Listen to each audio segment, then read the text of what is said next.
There's not such a famous story from the Finniker Rebbe that the Finniker Rebbe sent Chassidim to build a mikveh in Russia, many mikvahs. But I heard a story in particular with one mikvah that the seder used to be that somebody had to volunteer that their basement should become a mikvah.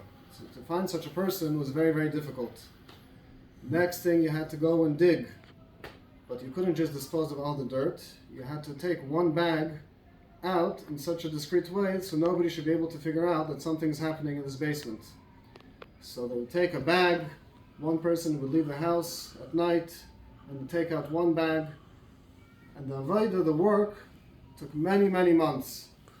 After that, they needed cement, so they would go, they would bribe the local government officials to finally get some cement. So after months of digging, months of getting rid of the dirt, months of fundraising to be able to get the cement, they were finally, after so much work, able to get a mikvah.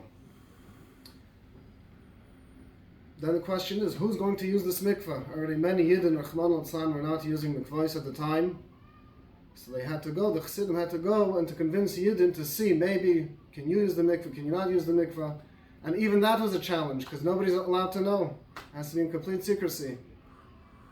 So many Chassidim had different ways to do it. On Friday, they would go to the market to see, maybe there's somebody that they can smell out that they're buying extra food, l'kavod Shabbos Kodesh, so they would know that, oh, maybe this person, maybe their wife would like to use the mikvah. So on and so forth. And the unfortunate reality is that many of these mikvahs were shut down.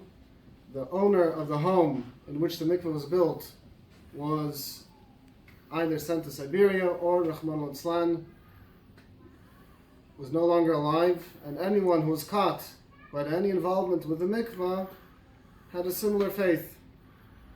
So the Chassidim came to the Finniker Rebbe and they said, why are we wasting so much resources, money, time, effort, Jewish lives for these mikvahs? Anyways, nobody's using them. Maybe one or two people are going to end up using them.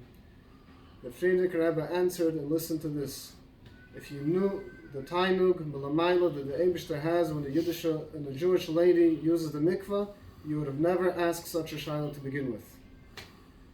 Now we have the opportunity to support and help to build a new mikvah just south of Crown Heights. After hearing such a story, there's nothing else needed to be said. You go, you do the mitzvah of the Rebbe, mitzvah taras mishpacha. This is an investment for you and for your future generations, forever and ever. Kol tov.